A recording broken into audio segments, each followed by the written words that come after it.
Welcome, welcome everybody. Welcome, welcome, welcome. Come on in, come on in, come on in. Hello, hello, come on in. We are live on Facebook, everybody. All of my panelists, please make sure that your video cameras are on. We are live on Facebook. If you are watching us on Facebook right now, I really recommend that you join us via Zoom. That way you can participate in the conversation.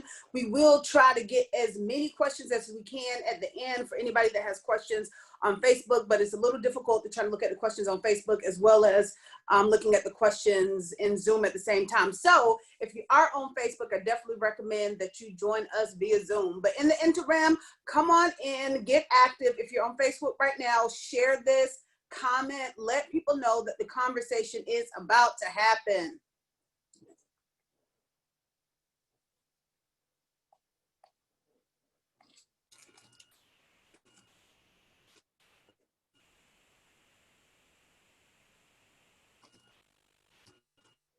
Come on in. I see everybody coming in. I get to see your beautiful faces.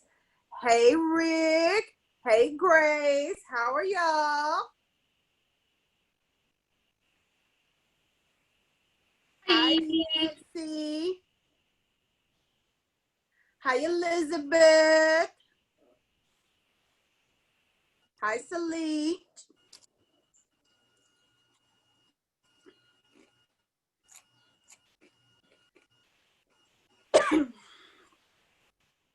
Come on in, everybody. Come on in.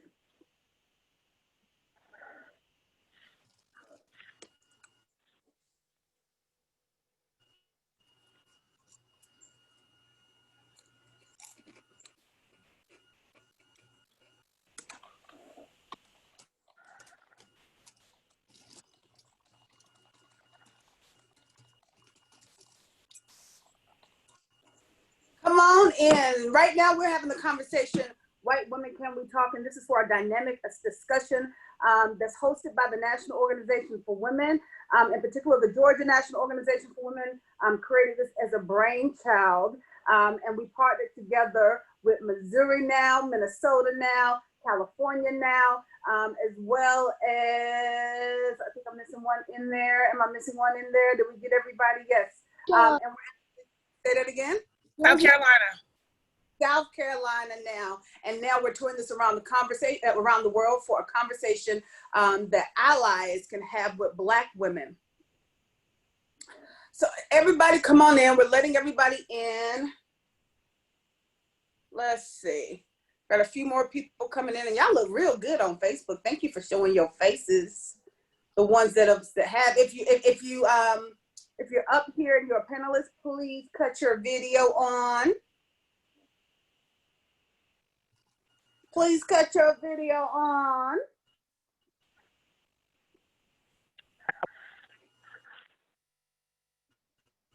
Hi, Nancy. How are you? Hi. Good, thank you. Thank you for coming. So we are here to have a very, very important conversation. But first of all, before we get into that conversation, we want to have a little bit of an icebreaker. My name is Nselaa Ward. I'm going to be your host tonight. We have some amazing panelists. But before we introduce you to these amazing panelists, I want you guys to wave, cut your cameras on, wave at us and say, hey, how you doing? So that all the women in the world would know that we came here for this conversation and that this conversation needs to be continued everywhere else. So wave your hands and say hello. And we're gonna play a little bit of a game. We're gonna do an icebreaker, right? So in this icebreaker, what we're gonna do is we're gonna talk about some powerful Black women who made impacts during the 19th Amendment. So I want you guys to make sure that you participate in the process. Each of the panelists are going to become and embody these Black women during the 19th Amendment, and you have to guess who they are. Now, we do ask in the beginning that you don't cheat, but if it becomes a little bit too difficult and you feel like you have to get, some help, then go ahead and get a little bit of help from Google. That's all right. We won't judge you here. All right. So, first amazing woman of the 19th Amendment. Go ahead and tell your story. I was born Freda Josephine McDonald on June 3rd, 1906. I was an American-born French entertainer, French resistance agent, and civil rights activist. My career was centered primarily in Europe, mostly in my adopted France. I was the first Black woman to star in a major motion picture in the 1927 silent film Siren of the Tropics, directed by Mario Nalpa and Henri Etouvent. I died April 12th, 1975. Who am I? Who is this amazing Black woman that anybody can answer? If you feel like you know the answer to the question, go ahead and just give us a little signal by raising your hand or putting your hand up in the chat so that we can call on you. No one? I can give a hint if it helps. She's also a famous dancer. Mm-hmm. Ooh. Yeah, she is. In fact, a lot of people know her more for her dancing than her civil rights activism. Yes. And one more thing, she adopted several children. That's right. Yes. Yeah, she provided home for a lot of children who were in need. Mm. Moved to France, speaks fluent French, well known for the banana dance. That's Mm-hmm. right. Mm-hmm. Well, someone guessed it in the chat. Oh, the chat. There you go. I didn't even open the chat. All right, correct. Josephine Baker. Yes. Right. Yes. Wonderful. Kolieka, you want to go with yours next? Yes. My maiden name is Saint Hill. I was born November 30th, 1924. I was an American politician, educator, and author. In 1968, I became the first Black woman elected to the United States Congress, representing New York's 12th Congressional District for 7 terms from 1969 to 1983. In the 1972 United States presidential election, I became the first Black candidate for a major party's nomination for president of the United States and the first woman to run for the Democratic Party's presidential nomination. I died January 1st, 2005. Everybody should know this one. Everybody, come on. What you guys know? Either raise your hand or say it in the comments, but we love to see your faces. So if you could catch a video on, if you know the answer, that would be amazing too. Okay, I'm gonna give you a little hint. Some people. Yeah, I'm gonna give you a little hint. I am unbought and unbossed. Oh, Yes. Oh, Nobody. Okay, so Soleil or Sol, can you tell us how to pronounce your name for us so I don't mess it up here? Can you hear me? yes. I can hear you. Beautiful. Oh, great. I've never done this over the phone. Okay, it's pronounced Seigle. Yeah. Seigle. You're stopping the competition. You are. All right, Seigle. I love it. Keep it going. All right, who is our next powerful Black woman during the 19th Amendment? I can go next. I was born May 15th, 1938, and I'm an American civil rights activist and a leader and strategist of the student wing of the civil rights movement. My campaigns were among the most successful of the era. My efforts included the first successful civil rights campaign to integrate lunch counters in Nashville. I also put together the Freedom Riders who desegregated interstate travel and co-founded the Student Nonviolent Coordinating Committee, otherwise known as the SNCC. I also co-initiated the Alabama Voting Rights Project and worked on the Selma voting rights movement. This helped gain congressional passage of the Voting Rights Act of 1965, which authorized the federal government to oversee and enforce state practices to ensure that African Americans and other minorities were not prevented from registering and voting. I'm still alive. Oh. And this is one of the only ladies on our panel that is actually still alive.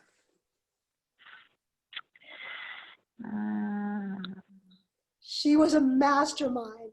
Yes. She's one of the major masterminds behind the 1960s civil rights movement. You're the only one crying. I'm not hearing any noise out of anybody else. Yeah, she's just a brilliant, brilliant person. Yeah. If you guys y'all need to use Google a little bit. That's okay as well. It's okay. Look up SNCC. Snick. Nick.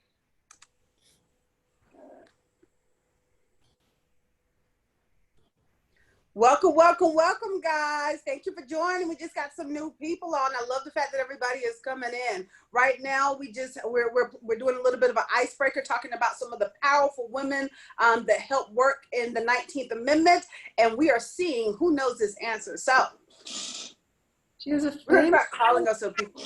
famous strategist, civil rights movement, the lunch counters, SNCC, Alabama, Freedom Riders. Nobody's gonna. You might have to. These are famous Black women. John Lewis often talked about her. Uh-oh, Nancy, she answered something. Let's see what Nancy got here. She said Catherine Burks Brooks. No, it's not Catherine. No, not Catherine. This is like one of the premier masterminds of the civil rights movement. Yes. And it also just goes to show that men Yes. have developed. Yes. Yes. Yes. Go ahead, Rick. California came through. Come on, California. That's my folks. California. No, Rick is very brilliant. He's brilliant. He joined our games in California, and he had the legislation all written out on our game. So he's brilliant. Yes. Thank you. All right. Do we have any other amazing Black women empires here? Is that the end? Oh, Miss Freda. Miss Freda and Miss Annette. Uh-oh. You're on mute. You're on mute, Miss Freda. Oh, she's still talking. There should be a button on your screen that unmutes you. You can unmute her. Oh, That's what Galaxy. yeah. You can probably rename her too. You are unmuted by host. That's it. Greetings, everyone. I did it on my way, so I'm here, but Yay!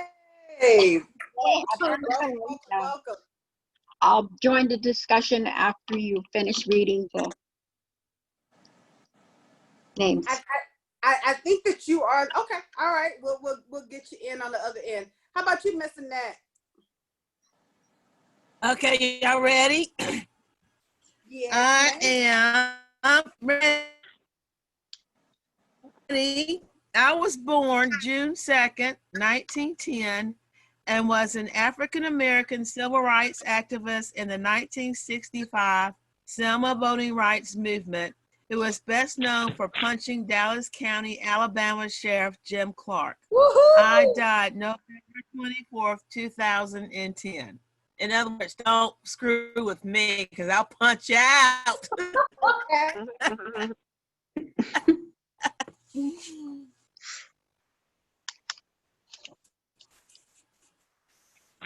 All right. So if you need to do a little research, that's okay as well. But who is this amazing activist for the 19th Amendment? Fearless. She was fearless. Okay, Nancy. Okay, look at you, girl. Yeah. You got it. It is Annie Cooper. Nancy's our treasurer from Now in Columbia, and Elizabeth is on from our Columbia Now chapter. So welcome. Welcome. Thank you for playing. We got a little bit of information here today, which was amazing. A lot of people don't really have insight into some of the Black women activists that have made an impact on this country. So we want to make sure that we recognize them now. A lot of them have passed, but we did have one amazing woman who's still alive. So let's give her flowers while she's here. So y'all give it up to those amazing activists doing the Black movement of the 19th Amendment. We love them. And in the interim, I'm going to introduce our amazing panelists to you. The first one that I'm going to introduce to you is Miss Kolieka Seigle. She is an intersectional feminist committed to political action, advocacy, and civic engagement. Kolieka has spent the bulk of her career seeking and promoting a democratic participation in underrepresented minorities and improved conditions in communities of color. She currently serves as the president of the California National Organization for Women, the first African-American, by the way, for the California National Organization for Women, executive director of the California Now Foundation, and the chair of the California Now Political Action Committee. In addition, Kolieka serves on the Racial Justice National Now Committee as well. So y'all give it up for Miss Kolieka Seigle. Let her know how. Yay. Yeah, Thank you for having me. Thank you for having me, Nselaa. And Triana. Yay. Now, the next speaker that I would like to introduce you to is one of our writers that has been here from the beginning. Mariquita Anderson is the current president. I love saying that right now. The current president of the Minnesota chapter of the National Organization for Women, a place that had a lot of chaos going on in the last few months. So we are so appreciative that she has stepped up for her state to say, look, we need to do something about this. So that is amazing. She's a graduate from Smith College in Northampton, Massachusetts. She's been a feminist for decades. Her achievements include winning an award-winning program for anti-bullying, which trained approximately 100 school personnel in techniques to prevent bullying behavior. And in her spare time, she likes to code, travel, and study Japanese. Y'all give it up for Miss Mariquita! Yay! Yay. Awesome. Now, our next speaker, the beautiful, gorgeous Miss Freda Mckee. Miss Freda Mckee actually attended the University of Missouri with a major in public relations. She was actually employed with Columbia Public Schools, Jefferson Junior High School, as well as she's certified and an educational paraprofessional. She was the assistant to the Director of Communications for the Capitol Office of Georgia State, as well as the executive assistant for the Capitol Office of the Secretary of State. Y'all give it up for Miss Freda Mckee. Give it up. Hey, Freda. Everyone. Thank you for being here, beautiful. I'm so excited to see your face. Thank you so much. Yeah, she's Now, president of Missouri, too. yes, she is. Missouri now, too, yeah. Yes. Now, this amazing woman that I'm going to tell you guys about next has just joined us on this conference tour. And we are so grateful for her because she is doing big things right here in Georgia. Miss Amber Doss Hunter is the Racial Justice Chairman for Georgia Now, a former political science student at Clark at Atlanta University, and a community advocate for the effective equitable policy. She recently organized a rally in the state of Georgia recognizing police brutality against Black women. Y'all give it up for Miss Amber Hunter. Thank you, Amber. Yay. Y'all can't see her face right now, but she's here, y'all. I want you guys to give it up for another one of our panelists who's not going to be a panelist today. She's in observation mode to give some other people an opportunity to speak. But let me tell you a little bit about this program that we're running here today. White Women Can We Talk was actually the brainchild of an amazing activist in the state of Georgia. Her name is Miss Triana Arnold James. She came to me one day and she said, you know, we got a lot of things that's going on. You know, what are some things that we can do to kind of rally allyship across the country? Previously, I had organized a tour with the National Organization for Women as their national field director. And she had previously done a particular program that was specifically called White Women Can We Talk? So what we did is we combined these ideas and resources, and Miss Triana has marched and she has rode for this program right here to be around the nation, not to mention that she just ran an amazing race for the state senate in the state of Georgia. So I want y'all to give it up for Miss Triana James Arnold. Is the mother right there and needs to get her flowers while she's alive. Thank you. And just to give you a little information about myself, I'm in Georgia now. I used to work for the national office of the National Organization for Women about 20 years ago. I was their national field director for women of color. I also organized the 2004 March for Women's Lives, which became the largest march in the history of the United States for its time, bringing in 1.2 million people on Washington. I was also a previous attorney during the Black Lives Matter movement, where we were able to free over 300 years of Black lives from the prison industrial complex. And now we're here, we're organizing and trying to encourage and get more information about allyship to the people that really want to be a part of this movement. So thank you for having me. I'm going to allow Miss Annette, who is also one of our amazing panelists today, to give you a little bit of information about herself. Miss Annette Bethel, can you set your video camera on for me and tell this audience a little bit about who you are? I am back on my computer because my phone was acting up, and I got a new laptop that has camera, but I have not set it up. And Nancy's probably very happy right about now. I have started, well, we have, and it will be 2 years in November. We will host the 2022 convention. I graduated from Newberry College and Lutheran Theological Southern Seminary, and I've done additional coursework with Majeska Simpkins School of Human Rights.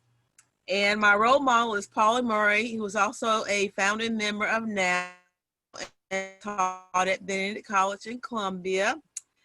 And today I was hobnobbing with the League of Women Voters and hobnobbing with the Lieutenant Governor, the president from Benedict College, who's a woman, and the president from Furman, who's also a woman, and a woman-owned company today for women and voting.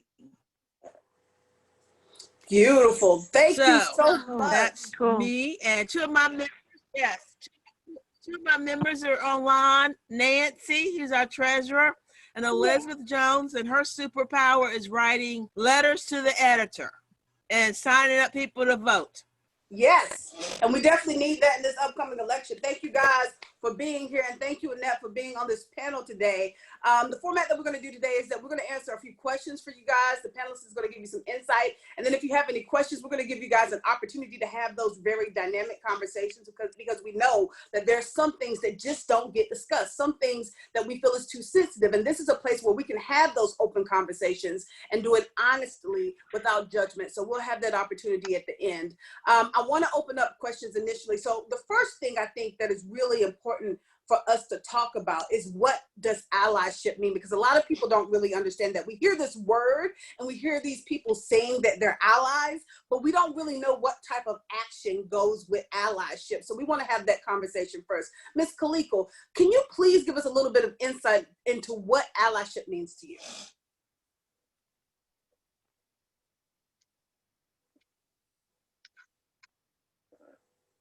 You're muted, Kolieka. Oh, I just wanted to thank you guys so much for being here tonight. It's such a pleasure to see all your wonderful faces. Thank you for letting me know. Allyship is so needed, so necessary, and so powerful today. So I really lunged at this question.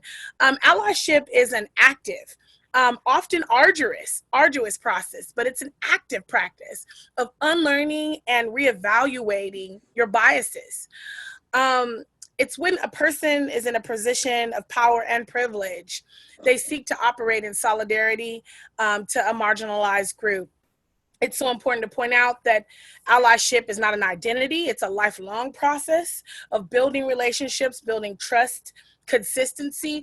Oftentimes when I talk to potential allies, they talk about, well, I'm an ally to the community, as if they couldn't make mistakes. That's super important to point out that this is a lifelong process, and it doesn't come from self-definition. Your work and your efforts will speak for itself. And one thing I think gets mishandled a lot is this is not an act of guilt, but it's really a duty and a responsibility. So what that looks like within the NOW framework is that we we are intersectional feminists. Intersectionality was put into the now bylaws in 2015. And if we are intersectional feminists and we are allies to Black women and all women of color, we need to show up in the now process as allies and in everywhere we go. And so what that looks like for us is that when a woman's voice, a Black woman's voice, may get looked over in a now meeting, a now chapter, and it feels like oftentimes they're the only one. I know I have been in quite a few situations. It's super important to make sure their voice is heard, uplifted, and spotlighted. And so that's just one example of how to be a better ally within the now framework. I love that. Miss Mariquita, what are your thoughts on what allyship is? I think allyship, I think Kolieka's right. It's not doing it because you feel guilty. It's doing it because you care about other people, about all people, regardless of their skin color. I guess I've never understood why people, are biased against people who don't look like themselves. Because people are people. We all have a heart. We all have a brain. And we all have feelings. Amber, what's been your experience with allyship and how do you define it based on your experience? Well, I define allyship just as John Lewis did. John Lewis said, if you see something wrong, you have a moral obligation to say something. And that is when you are at your kitchen table and you see something that's wrong and someone say something wrong or that is biased or prejudiced to someone that may not necessarily look like you or whatever the case may be. Allyship is standing in that gap, in that small space, and standing up and saying, hey, you know what, that's not right, because this is actually how it is, and state facts. So standing up when you see something wrong, and as John Lewis said, you have a moral obligation to say something. So that's allyship for me. And allyship for me in this space is also showing up at the polls. Who are we showing up voting for? Who are we advocating for? Not just in the presidency as well, however, in our state elections, in our local elections, at the state, that's where American policy is made. In your state. So what are you doing when you go to the polls and vote? So that's what allyship is for me, and that's what I am experiencing and working on now. That's very important. And when we talk about allyship, I like to talk about the reason that we're also here today, because we're here to have this discussion about allyship. What I've said at every single previous event that I've discussed allyship about is that, we are in a house together. All of us are living in the same house. We're all living in this house that we call the United States of America, right? And right now, this house has been condemned, right? It's been condemned. It's been condemned by racism. It's been condemned by disease. And right now, it's being torn down. It's been torn down by protests and demonstrations and civil disobedience. And that's what needs to be done, honestly. And it needs to be done because that's what we do anytime you have a situation or a house that is being condemned. We tear it down so that we can build it back up again, right? And that is what we're doing together. We have to build it back up again. And there are some things that you have as tools that we don't have, in order to build this house. I don't know anybody that can build a house by themselves alone. And there are some tools that we have to build the house, but united, we're going to make this house bigger, better, and safer for everybody as a country. And in order to do that, we have to have the skills. You generally go to people that have built a house before. And sometimes when we're talking about allyship and building this house, sometimes some people that really, really want to be allies have never built a house before. And that's okay. There's a first time for everything. But we're coming to this conversation together today so that we can share this experience and we can build a strong foundation that's going to last forever. And it'll never have to be torn down again. So thank you guys for coming here today, because this is a really, really important conversation to have. Amber, I want to ask you, you're the last person that was speaking earlier. What are some current events that are happening right now around the world that give evidence to why we need white women to step up and show their allyship more than ever? Well, if we just take I'll just take Breonna Taylor's case specifically. You know, she was literally laying in her bed and was murdered by the Louisville, you know, police department. And that is one situation where allyship is helpful. So when we go out and protest, you know, they just don't see, you know, angry women coming, you know, or, you know, the angry Black woman coming for another protest. You know, it's a unity that says, no, you know, this is wrong, because if it could happen to me, it can happen to you, you know, and you will expect the same justice that I expect. So the Breonna Taylor case, that is really sticking out for me, and one that you really see who is with you, that case in particular. Ms. Annette, what are some current events that you've seen happen in recent media that has shown that we really need allyship more than ever? I think that for allyship, and I stress this with my NOW group, we did the 5 fingers in our hands, is to find 5 people and 5 different organizations. And so to me, allyship is building up with other groups in Columbia and in South Carolina. There are some groups that we did not know about, and we've asked them to speak, such as Josie's Voice. This woman decided to do this because her mother was killed. And so we're always trying to build, which is probably a different way of looking at allyship, is looking at different groups that we might not have heard of, that we can help with their group, and they can help with our group. Yes. Ms. Freda, I know that you've had a plethora of experience with media, and you know a lot about what's happening in current events. Tell us a little bit about what current events you've seen that are going on right now. Right now, with the communications with the media to the public, we have to make sure that we're all on the same page. And the events with the elections are really critical to the future of the United States. So we have to make sure that when we listen to the media and see the media, that we also are doing our research, and that in communications that we're clear on some of the events, and especially with how the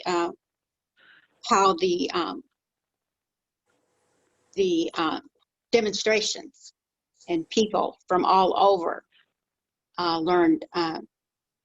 had reached that point where enough is enough, and that everyone around the world had that same information, to where they understood that it was past time that Black males and Black people were being shot, and that it was a world issue, an international issue, not just an issue here in the United States. And communicating that effectively to the other nations is one of the topics that brought us to perhaps changing our nation and other countries.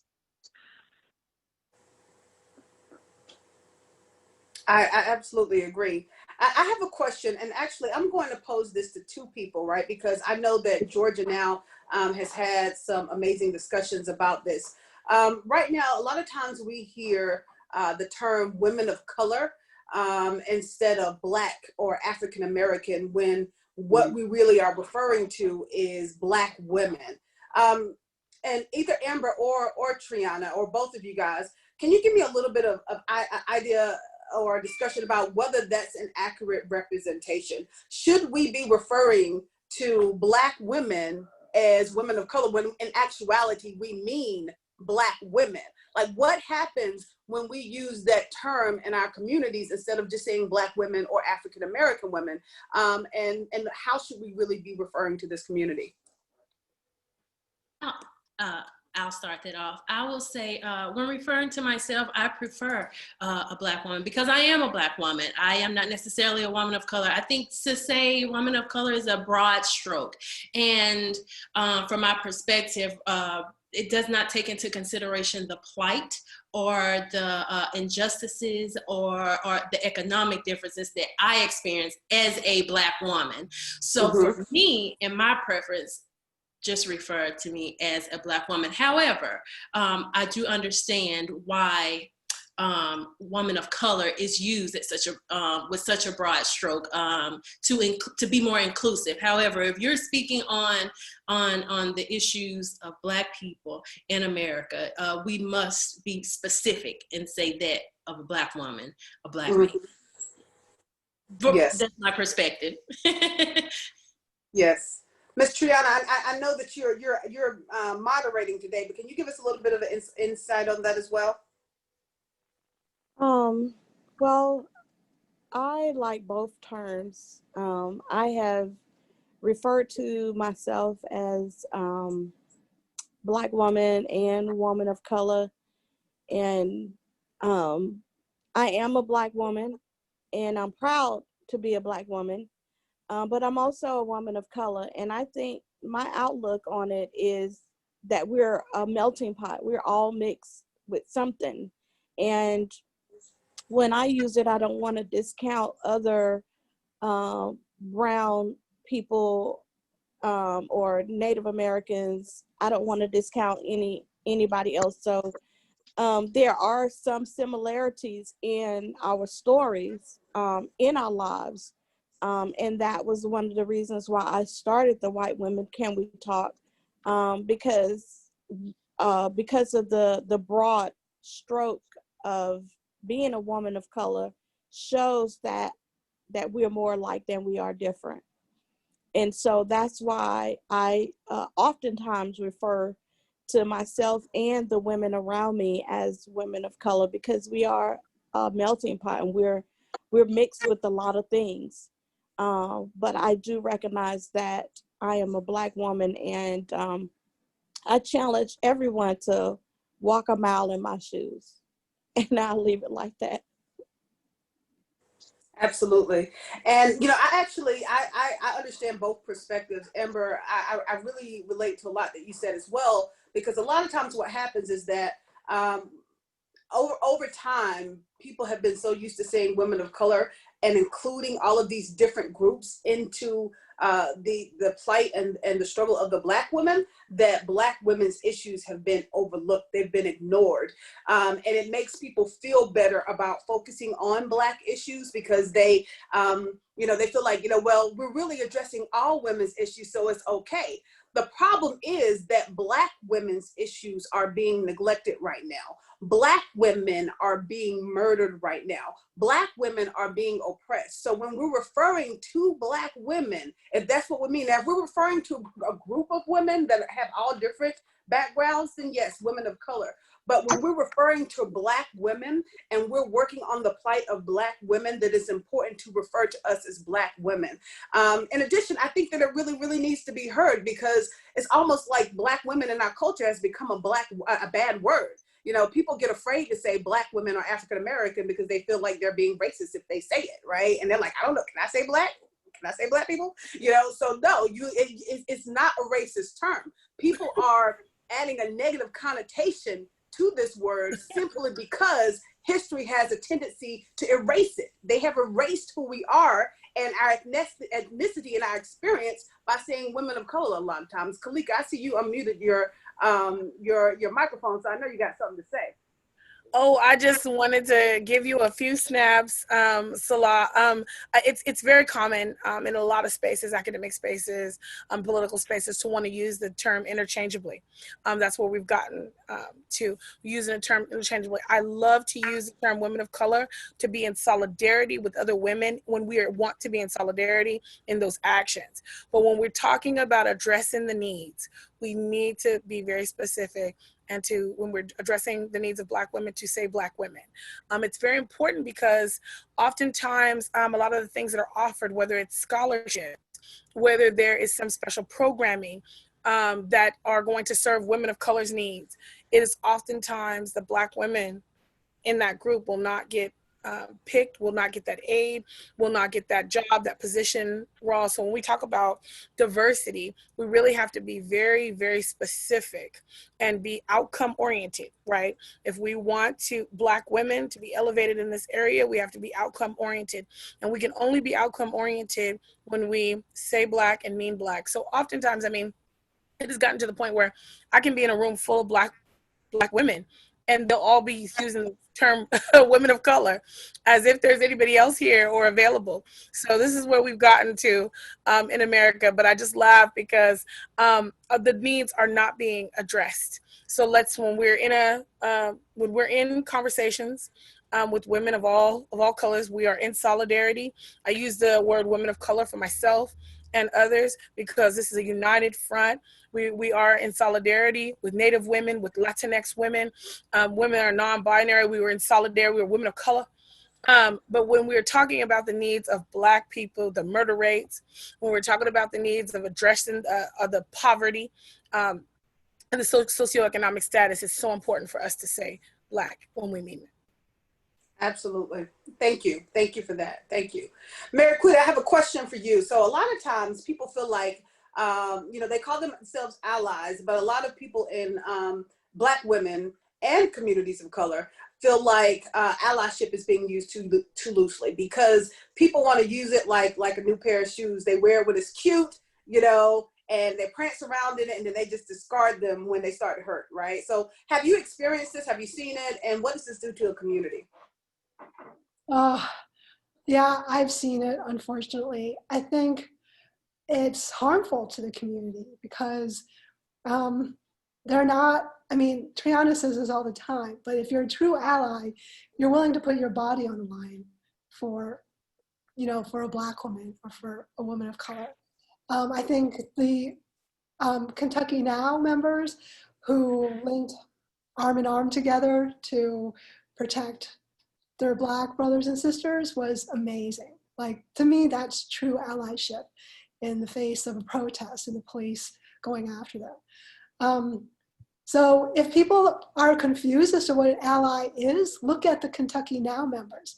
That's what true allyship is. And they were proactive about it. Talking about it or saying you're an ally because it's trendy is disingenuous and really uneducated. I guess to think that, calling yourself an ally because it's trendy, because it's like a new pair of shoes and you want to fit in. It's like people who say they're a feminist and they're not really feminists. It's harmful to the cause. It really is. You're going to call yourself an ally, you better mean it, because people will know when you're not. That's absolutely true. Miss Annette, what's been your experience with this term allyship and how it's been thrown around?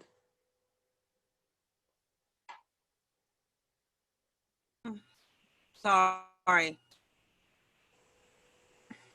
My experience with it,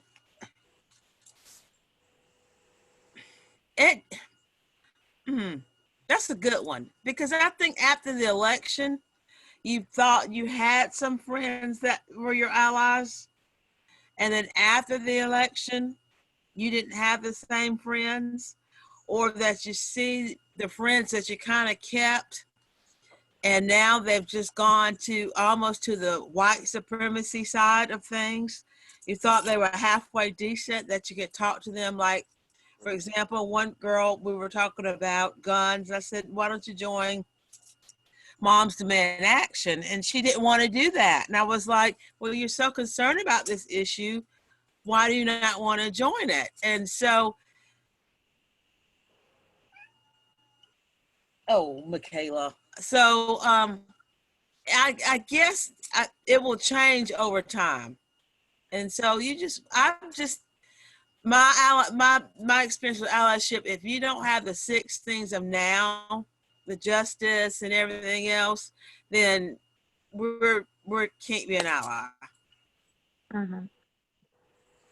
I'm going to ask one more question to the panel, and then we're going to open it up for you guys to ask us some questions so that we can have a little bit of a dialogue. So get your questions ready and put those in the chat in the Zoom room, and that will be amazing. We'll come back to those later. But the question that I want to propose, the last question that I want to propose to the panel, is that we've seen this this problematic pattern of white women using 911 as customer service. And it's getting really excessive, right? Why is this problematic? And what can white women do instead of always calling the police? And I'll give my thoughts a little bit later as well on Did you have somebody you wanted to go? Miss Kolieka, I'm gonna let you go. Okay, no, I just wanted to know. No, go ahead, Mariquita. I saw you take your mic off. Go ahead. No, you go ahead. I already spoke. Go ahead, Kolieka. Are you sure? Okay, I just didn't want to jump in front of anybody. The Karens of the world. We have a saying in California now, in a world full of Karens, be a Jane Elliott, right? The Karens of the world and the barbecue Beckys and the folks that we've seen across the country that have been calling the police for absolutely no reason. We've seen them calling the police for little girls selling water on the side of the road, for people using the pool, calling the police for just the asinine, odd reasons. And I think what we really need to speak very, very clearly to is this idea of fear from some folks. It is important for some people to sit with that.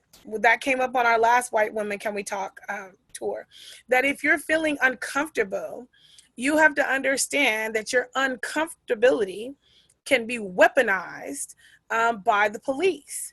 And you need to sit with that. And sit with that and understand, why am I uncomfortable? Why am I afraid?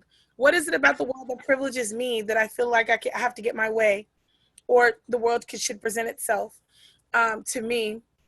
And no one can have a different viewpoint.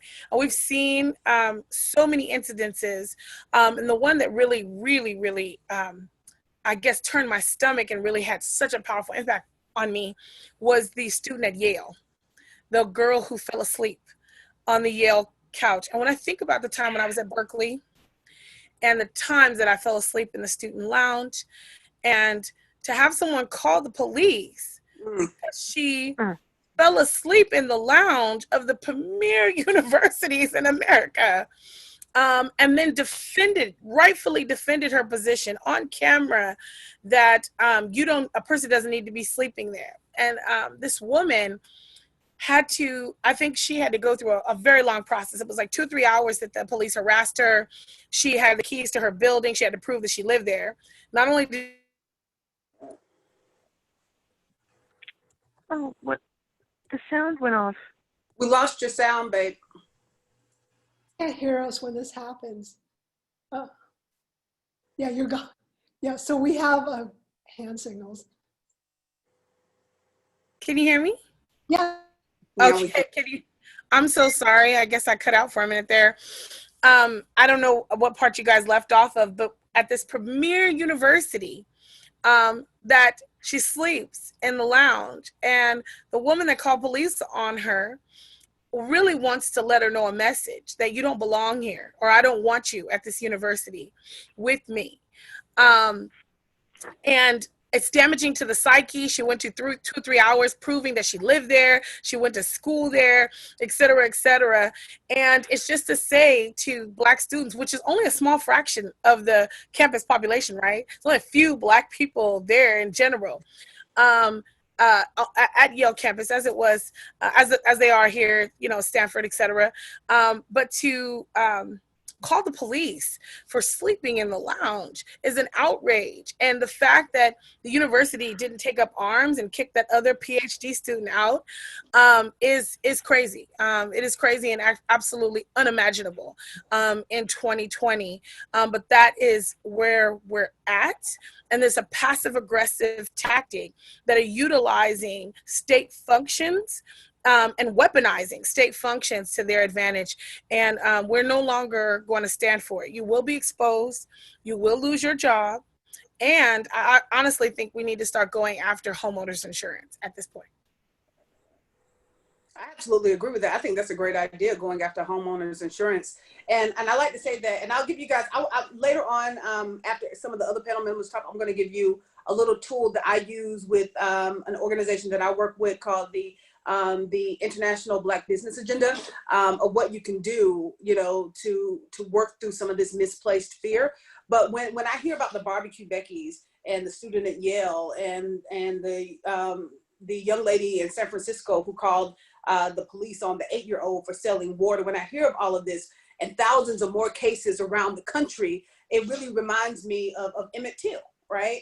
And if anybody knows about Emmett Till, he was a 14-year-old little boy in the 1950s who was accused of whistling at a white woman. And what happened is that after they accused him of whistling at this white woman, they ended up murdering him and disfiguring him because he allegedly just whistled at this white woman. And the whole community was telling his mother, they was like, no, you shouldn't have an open casket because the way that they disfigured his body and his face is too horrific. And she said, no, I want the whole world to see what they did to my son so that they can see what racism looks like in America. And it wasn't until a couple of years ago that the woman that said that he whistled at her actually came forth and said, you know what, I lied. That wasn't true, which means that they killed that little 14-year-old boy for nothing, calling authorities for nothing. And when I hear about all these women that are calling the police right now, the barbecue Beckies and the Karens, and in particular, Amy Cooper, that was the one that really got me upset. She was in New York and she called the police on the bird watcher who told her, can you put your dog on a leash? And she says, you know what, I got something for you. She calls the police right in front of him and she says, look, I have an African-American male that's standing beside me right now that makes me feel threatened, right? And what she was doing is she was saying, you know what, I want to happen to you what happened to Emmett Till, right? She was using her whiteness as a weapon in that particular case. And that's what's going on around the conversation right now. So this conversation is very, very, very necessary so that we can save people's lives. The reality is, though, that even though some people are using it as weaponizations, there are some people that are really just afraid, right? They feel like they might not be able to defend themselves. They feel like they don't know what to do when conflict happens. Maybe they're not an extrovert, maybe they're not good at communication, so that they feel like their only resource is really calling the police. And, honestly, what I believe in the Black community, like Black people versions of, I'm gonna stay out of it is a lot different than white people versions of I'm gonna stay out of it. A Black person version of I'm gonna stay out of it is like, that's their business. I'm minding my business, I'm about to move on, let them do what they do. White people's version of I'm staying out of it is let me call the police and let them handle it, right? So there's a mindset, that's been put on from generation to generation to teach people, that, our version of staying out is just let the police handle it. So after some of the other panelists talk, I know Mariquita had some comments that she wanted to make. I'll give you guys a little tool that I use, to handle this misplaced fear. You guys can, write it down or whatever the case may be, but I'll give you some tools that I use. But Ms. Mariquita, you were about to say something. Oh, I could speak forever on this topic, just because I think, the media doesn't help us. It kind of makes Black people seem dangerous to white people, and it's not fair. I mean, we were talking at the last stop about what was that? The super predator that the Clintons talked about. And what were they talking about? I mean, they were talking about pretty much Black men. They just didn't have it. So I think we all have to be aware of the coding in our media, in our news outlets, out of our politicians' mouth, and just realize that those fear games are meant to get people scared to vote for them. And that's a horrible reason to get someone's vote, because you scare them. I mean, you should be getting votes because you want to make this world better. That's how it should be. There are other things I can't think about right now that a lot of the other panelists have said. The Amy Cooper was pretty horrible.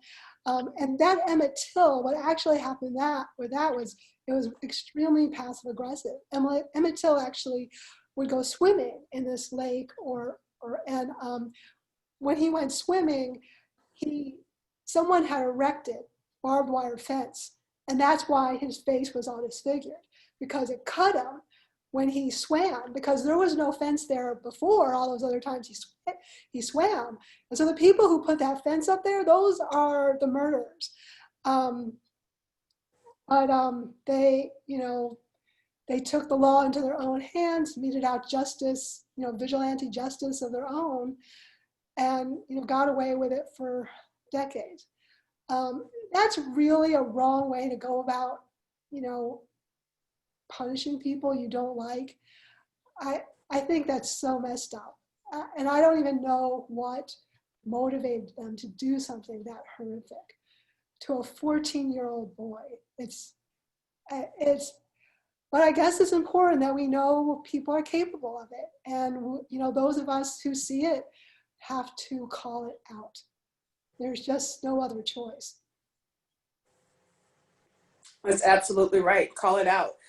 There's a technique that I came up with while working with the International Black Business Agenda that we can all use, because I have to be straight honest. I have fallen myself into this situation as well, when you're afraid, or you don't want to argue, you don't want it to get too escalated, and you call the police, even if it might not be a situation that actually warrants the police being called. So I had to really, examine some methods that we could use as a community that will work across the board, so that we can make sure that we're protecting all communities and that everybody is safe. And what we use in the International Black Business Agenda is called the 8 techniques to use to prevent misplaced fear, right?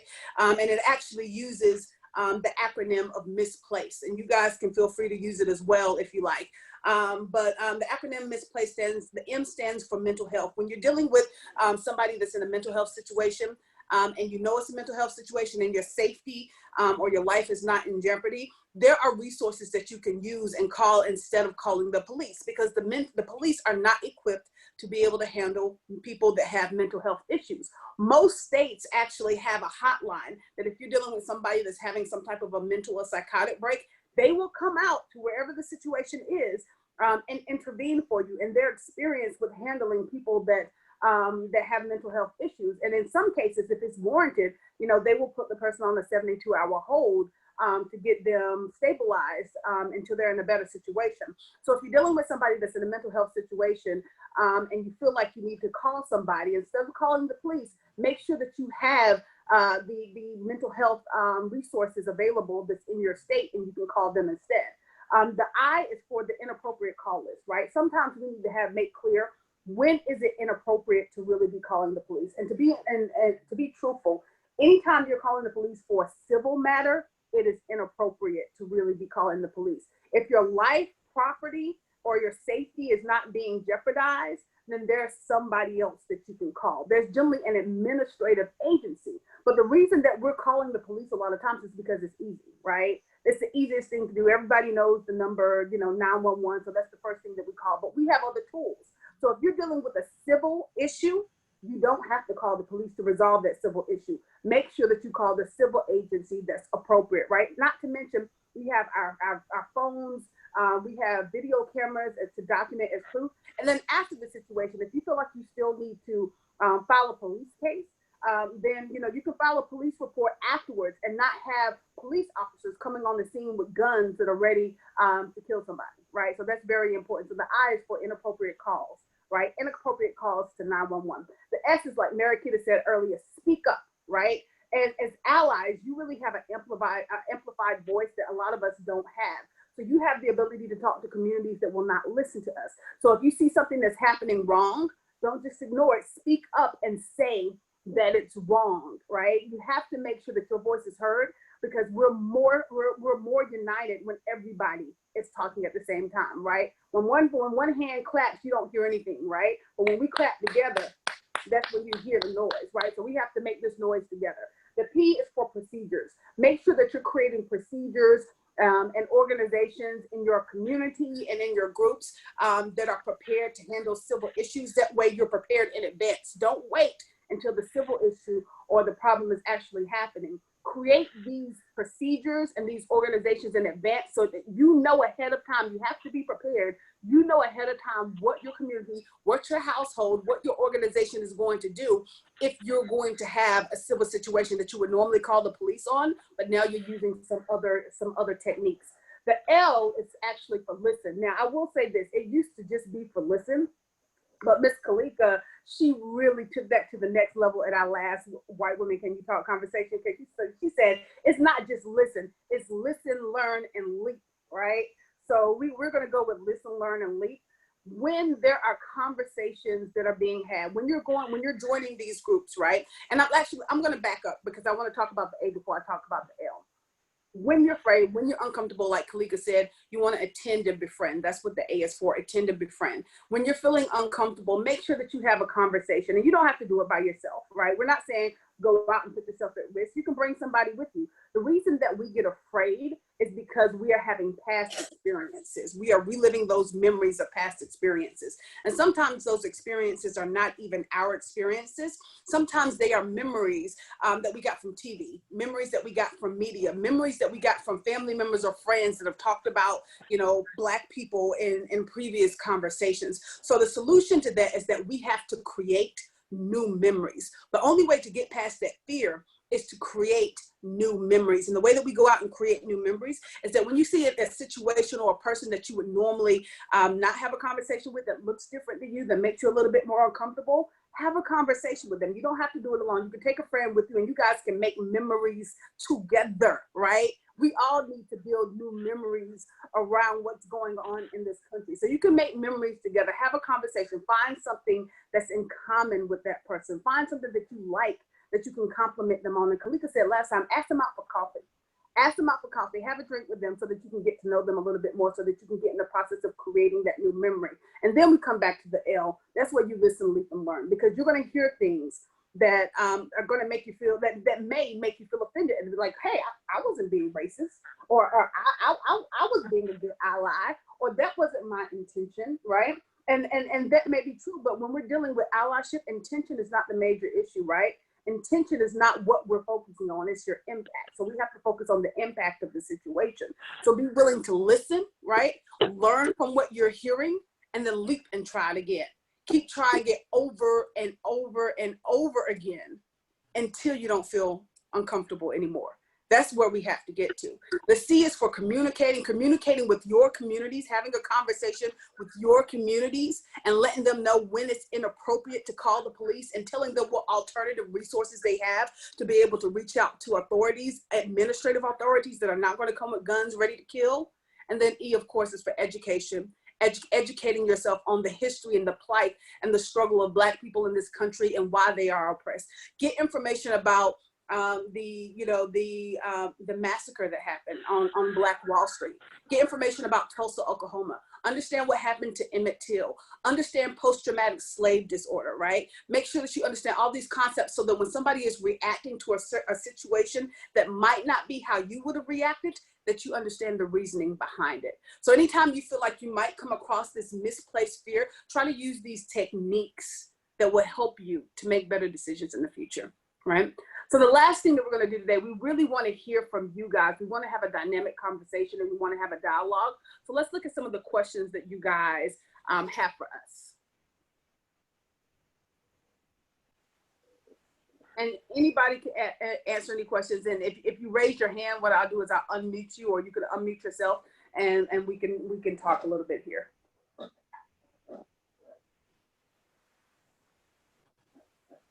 And by the way, Miss Triana said that not only should we file a claim against the homeowners association, but they also should get arrested for filing a false police report. So I think that's definitely something that needs to happen. Does anybody else have any questions? Anybody else want to have a dialogue?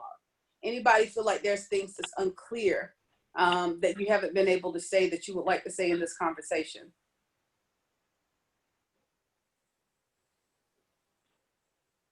Y'all are so quiet. They're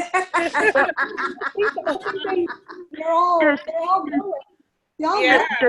something. I mean, there must be something. Yeah. Well, I have something. Do I need to type it out No, you No, can in say chat? can Or, say it. okay. This is probably going to be difficult for me to formulate, but when you were talking about Emmett Till, and I do understand the dynamics of the white woman calling the police and being all helpless and say, "Come protect me from this horrible, scary stereotype that we've collectively created." How do we square that or deal with that in relation to the also existing problems of women's women's sexual trauma and harassment, and the fact that the fear they feel may not be solely based in racial stereotypes and white supremacist programming, but also a reflection of their real experiences that have harmed them in the past.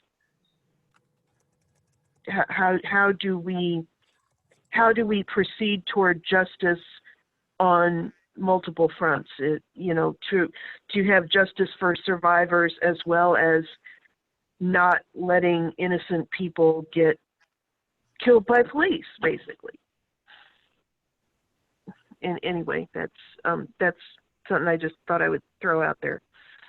that's a really good question and a really tough one, because how does someone understand the difference between experiencing past trauma and a situation right in front of them?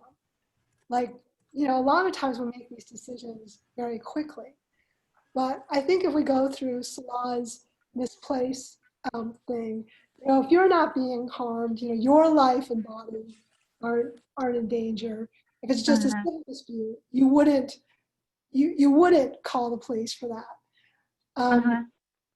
If someone is having severe emotional trauma, and it's not a police, that was the mental health issue, you wouldn't. I think this is really good, because now I'm just going to use it all the time, Nselaa. You wouldn't call the police on someone who's experiencing an episode or is in crisis. The question is, how do you tell the difference between someone who's in crisis when that person might be in crisis themselves too? To me, that just sounds like a powder keg. Wow, that sounds, and I hope the people who are like survivors of trauma are seeking help, seeking professional help, therapy to work through that trauma. I know it's not easy, but that's a really tough question. Yeah, and not even to the level of calling the police, but like, okay, let me tell something on myself. I'm I promise I'm not making it about me, but I'm a survivor, and it was this was back when I was in college. It was years after the events, and I'm a freshman in college, and I'm walking down the street, and it's after dark, and there's a bunch of I'm a rather short person anyway, and there's a bunch of guys, like maybe 7 or 8 of them, and they're congregated outside the bar, and I'm not sure if they're intoxicated or not, but they're all they're all laughing and talking extremely loud, or what registers as extremely loud with me. And I crossed the street to avoid them, and all the way home I was hating myself. I was like, did I do that because they were black, or because they were drunk and loud and bigger than me, and I'm a survivor? So that's part of what's feeding into this. This is Triana. Thank you so much for your question. But thinking about what you're saying, and I'm glad that you shared that with us, because first and foremost is recognizing you know, did I do that because they were Black, or did I do that because they were drunk and loud? So recognizing, first of all. Second of all, being honest. I was looking, it made me think about Liam Nielsen when he was on Good Morning America, and he was telling a story about his best friend that got killed by a Black man. And he was so angry, he wanted to go out and hurt someone. He said that he felt the need to hurt someone, and it wasn't a racial thing. It wasn't the fact that him being racist. It was the fact of him being hurt, and that his best friend was killed, you know, by a Black person. And people actually ostracized him because of that. And to me, I mean, because I like him and I like all his movies, but I looked at it, well, he was being honest. He was being honest about his feelings. He was being honest about, and then he reevaluated and said, I could have looked at that different. I could have looked at that. And I'm going to tell you, like I said, we're more alike than we are different, because, you know, there are times, me as a Black woman, as a woman of color, you know, I'll see, you know,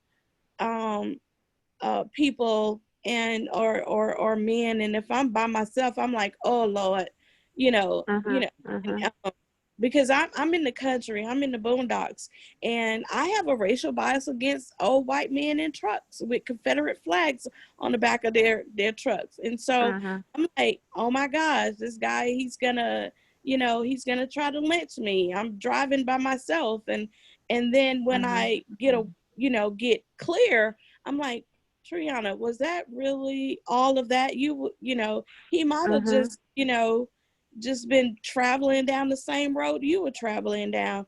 You know, did he do anything to you? But it was that paranoia, but it was also that honesty within myself that I saw that. And so, but have I changed? Do I think when I see an old white guy in a truck in the South with a Confederate flag, have I changed that bias? No, because, you know, that scares me. As a Black person, that scares the living daylights out of me, especially if I'm traveling down the road by myself. But I have to look within and kind of change that around. But the most important thing is I have to look within. I have to look at the woman in the mirror and and try not to put everyone in the same box. So that's all I want to say. I really appreciate the comments as well. I was previously a rape survivor also, so I really understand some of the concerns that you have, and they are very important to address. And it is very important to recognize those. I think it's very important also to remember that when we talk about how we can prevent misplaced fear, it's about calling the police, right? So if you like what you did in that situation is not necessarily that you didn't call the police, you know, you crossed the street, you know, and sometimes it is warranted, you know, and not just seeing Black men, but seeing a group of people that are intoxicated, acting wild, cussing, being loud, you know, to cross the street and to wait to an opportunity that you're not alone. You don't have to make these steps alone. You know, don't feel like you have to go out there and be superwoman, because we already, as women, we have to be superwoman for the world anyway, right? So in this particular situation, wait till you have somebody that's with you, you know, where you can initiate those conversations and you can initiate that dialogue. That's okay too. You know, and it's not going to be something that happens overnight. It's a gradual process. So it might just be smiling at somebody the first day. Hi. You know, it might be, you know, waving, you know, at a neighbor that you didn't recognize the next day. You know, the next day it might be taking a little bit of a leap, you know, and stopping and rolling down the window and talking to a neighbor that you hadn't talked to before. You know, it can work. You can work up to get into that place, but it's taking those steps. Even if it has to be slowly, it's taking those steps. So when we talk about the misplaced fear, it's really about calling the police, and you didn't do, you know, you didn't do that. And even if you did feel like you were concerned in that and you needed to call somebody, there are still administrative agencies that you can call, even in that particular situation. You know, you can ask for an escort. You know, you can call and Yeah. ask for an Yeah. escort and say, you know, it's not an emergency. You know, my life is not in danger. Nothing's happened, but I'd like an escort. And that's okay too. Thank you. I wanted we to, have questions? I'd like to speak to it, but I'll just wait till there's other questions to get to. If anybody else have any other questions, put them in the chat. I don't see any other questions right now. So I think you can go. Okay, I just wanted to be very, very careful because I'm seeing this come out throughout the legislative process, that our legislative advocacy around racial justice is rubbing up against our commitment to ending violence against women. So they're kind of being pitted against each other, even throughout the legislative process. So some bills, the organization and nonprofits that work with women's issues, and I'm going to go even further to say that they're coming from a very white lens, in the sense that they're working on behalf of survivors, now are coming out against bills that are specifically for criminal justice reform or racial justice. And I'm starting to see a war in between. I'm even seeing that within NOW, the NOW organization, as we get into these very difficult subjects around criminal justice reform, around abolition, police abolition, is where we get into conversations around the reduction of the police, as we start to reimagine the role of the police in our society for a better role.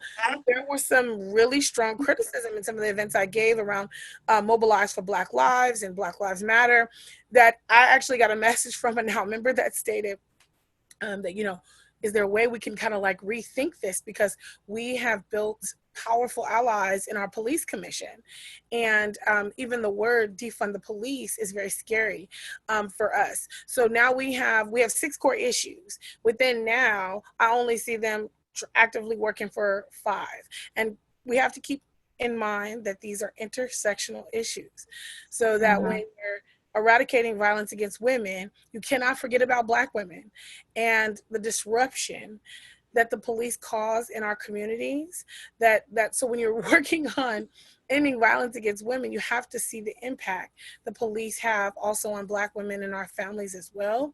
So I'm starting to see the legislation even be pitted against each other, where we have those who work on behalf of survivors asking for more police intervention, and those who are working in criminal justice reform asking for less police intervention, and not seeing the intersectional connections between the two. So we have to be very, very diligent in our process as advocates to kind of take away those barriers and make sure that we're looking for a more equitable society. And I'm starting to see some improvements, but it is definitely a fracture that I'm seeing that's only deepening as we continue.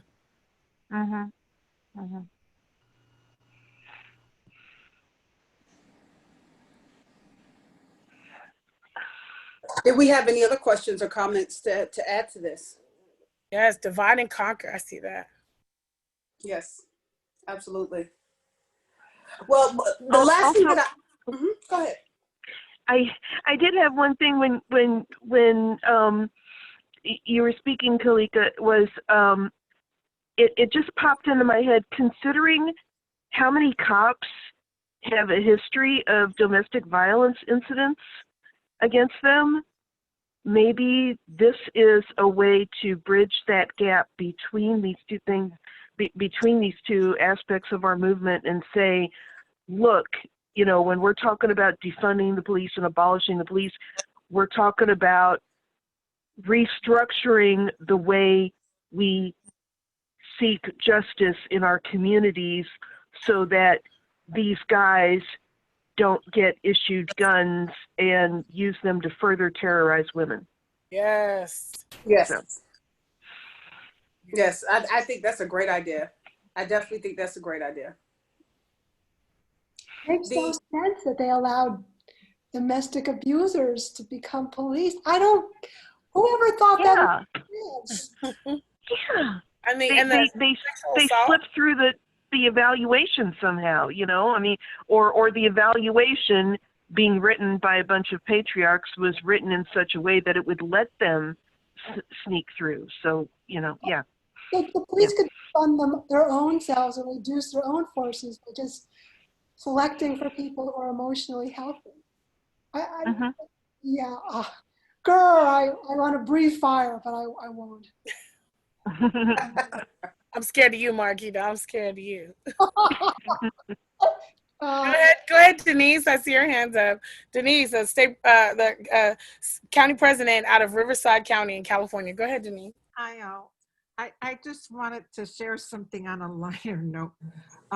My husband is a white old man who drives a pickup truck and who was a former retired Blue.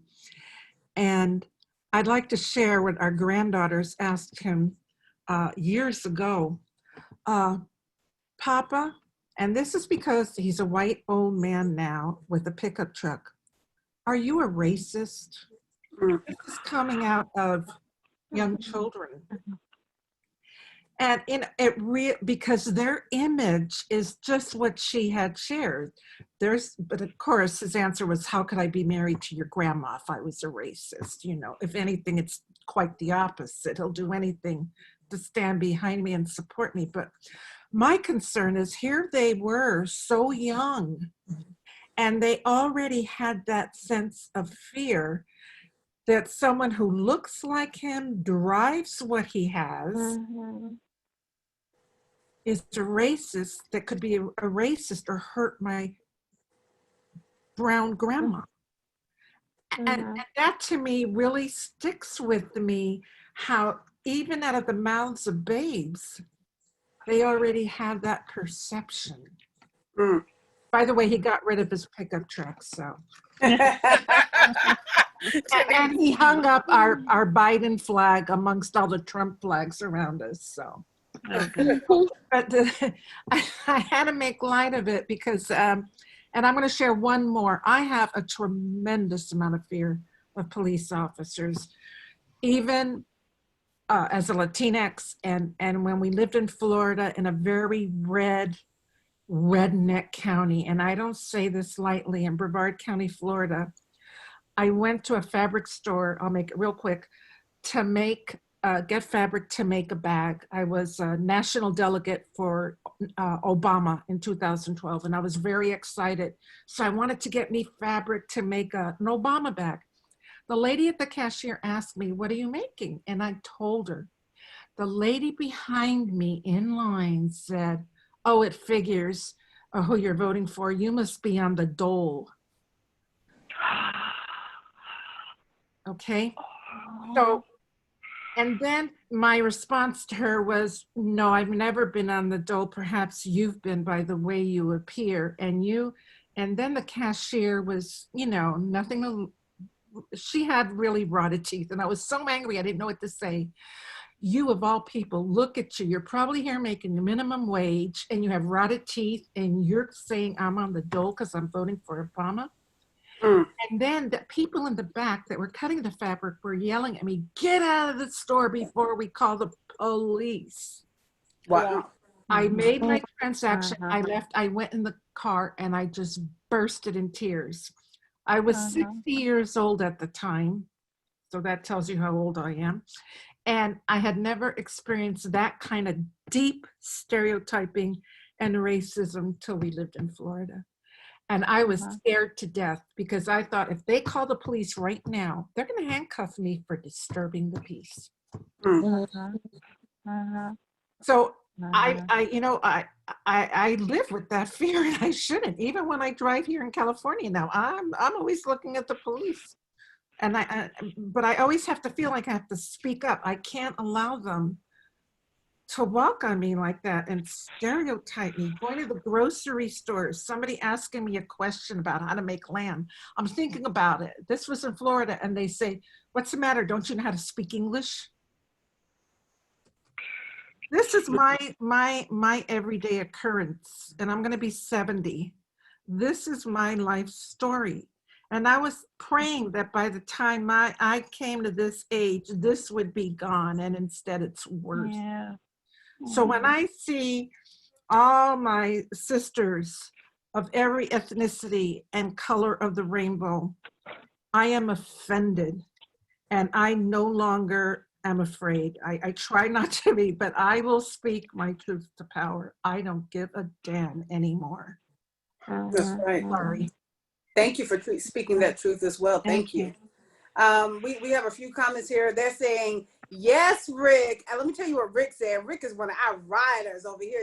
Rick said, we must reject not only the stereotypes that others have of us, but also those that we have of ourselves, quoting Shirley Chisholm. Thank you, Rick. That's truth. Kolieka said, yes, Rick. So I'm going to say it wrong. So Salach.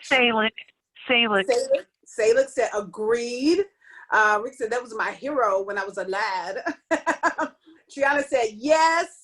Kolieka said, very powerful, Denise. Thank you, Denise. Yes, that was very, very powerful. I want to remind you guys that as we are closing this out right now, because we have been up here 2 hours, we do have a survey we would love for you guys to fill out. It's completely anonymous so that we can work on making this better. Just telling us about your experience here today. I also would like to invite you guys to the next White Women Can You Talk. Every time we come up here, it's a little bit different.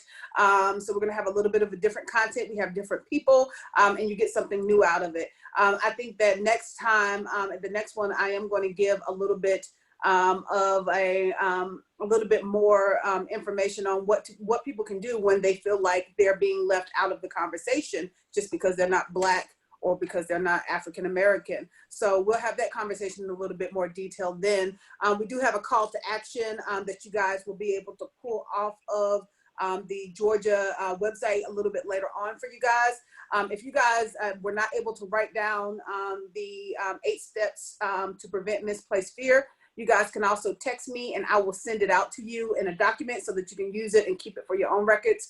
The number is, and I'll put it in the chat as well, is 404-410-0200. And I'll just text it to you because I know it's kind of hard sometimes to write that down while we're in the middle of this conversation here. If you text it to me, I'll just text it right back over to you. I will say that we are, some of us are working on a resource list for people to be able to call instead of calling the police, so that they have that on demand on an app, when they're in a situation, so that the first person they call is not 911. If any of you guys want to contribute to being a part of that, let me know. You can text me at that number as well, and then we can get you involved in helping to put that resource list together for the different states.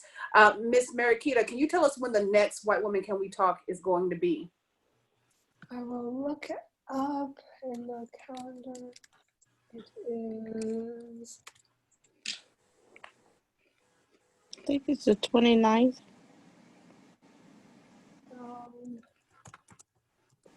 I think, is that right?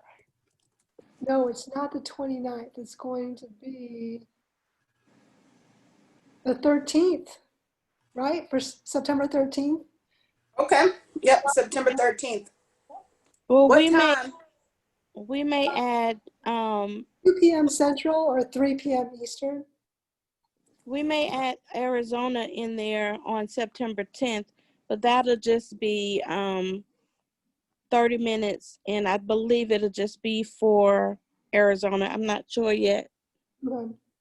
On September 10th, but I thought someone had also put on the calendar for August 29th. No? No, that was another state for a state conference, and they apologized profusely to me. They were super sweet. Okay. So when is the next? The 13th, right? That's the next on one, the books. September 13th. Okay, what time? I have 3 p.m. Eastern. All right. Then, after that is the 20th for the Western District Conference. Perfect. So we invite you guys to join us for the next series of White Women Can We Talk. Like I said, we have a different conversation and discussion every time.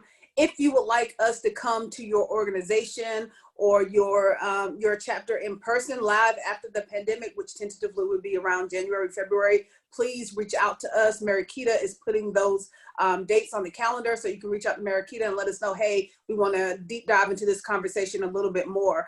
Right now, we really only have a couple of hours, but we could literally come and do an all day or all weekend workshop to deep dive into some of these issues. This is really just touching the iceberg So we're open to having that conversation and doing that with you guys. As we conclude, I would like for 5 of us to just give just one thing that you would like to see from each other, like what you would like to see from white women as allies or as Black women in the activist community. What would help to continue this dialogue? And I'd like 5 people Nselaa, Yes. this is Triana. Before you do that, everybody feel free to come back with us on the next date, because I'm also putting together Check Your Privilege, and that'll help us too as Black women, as women of color, to see if we have any underlying biases. So it's going to be just a few questions, and then I might even put it down as the icebreaker, because it's really funny as well, to check your privilege. That's number 1. Number 2, the call to action for those that are that have joined us. I implore you to look up your state legislators, your legislation, and see if there are laws within your state that is wrongfully affecting Black and brown people. Like, for example, here in Georgia, we have citizens arrest that is affecting Black and brown people. And that is one of the things that we are fighting against, to overturn that law was written in 1863. And here it is, 2020. And so that's what I'm asking everyone. Look at the laws on the books in your state and see what laws are affecting negatively Black and brown people, and then do something about it. Write a letter to the editor, write that person that wrote the bill, make phone calls, emails, things like that. So that would be your call to action from this. And then we'll have more call to actions and things for the next White Women Can We Talk listening tour. Absolutely. So a lot. So you can Yes. do. So I think let's do 3 people. If we can get from 3 people, what you would like to see from your ally, or what you would like to see from Black women, so that we can continue to create this dialogue and we can continue to make change. And that's from both the panelists and the participants.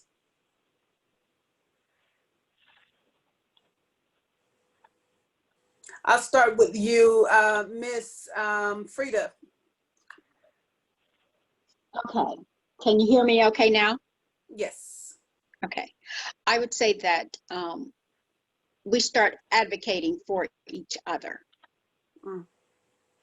Yes. And I guess just consider what's going on with each other, and if we can have someone's back by advocating for them or letting them know that you are there to advocate for them. Yes.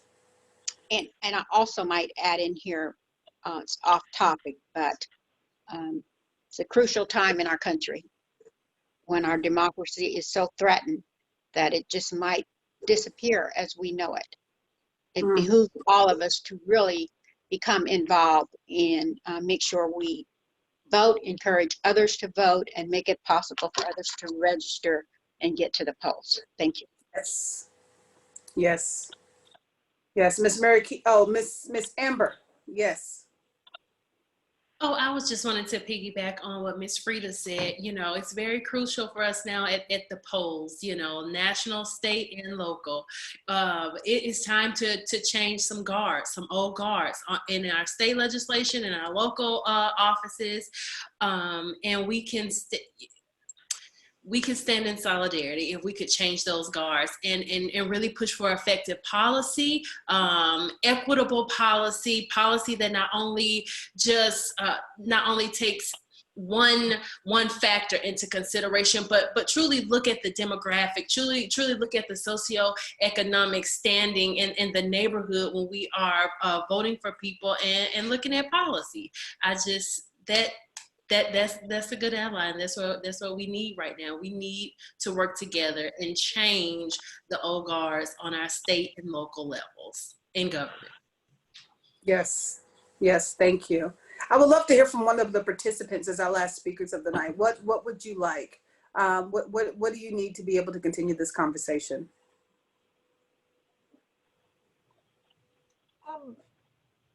I was thinking what I would like to do is just to learn more on how I can be a good ally, continue that conversation so that I can recognize when that internal racism from upbringing or media or whatever comes into my head and make sure that I'm recognizing it. And also, I can be very extroverted, but also shy at the same time. And I'm trying to learn to speak up when I hear things from other people that are wrong, to try to speak my mind and say and call them out on it. And for me, that's going to be a challenge. And but with all the current events going on and everything that I've seen, especially over the past 4 years, I feel like that's something that I really need to get better at doing and calling others out on it. Yes. Thank you, Nancy. Thank you, Rick. Well, thank you, everyone. Thank you, everybody, for joining us today. Thank you, Elizabeth. You've been amazing. Thank you, Denise. Thank you, Seigle. It's fine. No, it's fine. Thank you. Thank you guys for coming. Thank you guys for participating. And to all the people that I didn't get to say your name, or we didn't hear from you today, but I know you were listening, you were here, and that's important. And we are grateful for that. And this is the step that we need to take in the right direction to build our brand new house, right? We're going to build our brand new house, and this is where we need to be working. So thank you for attending, and we hope to see you guys on the other side of this movement, hopefully on September 13th. Thank you for coming out, guys. Thank you. Thank you. Bye. Bye. Bye-bye. Night. Bye. Thank you and be safe. Thank you. Thank you. I don't know what happened. I don't know why I dropped off. But thank you again, Nselaa. Thank you, everyone. Thank you so much. Thank you, Miss Triana, for being here. You rock, but of course you're going to be here. I know you're going to hold it down.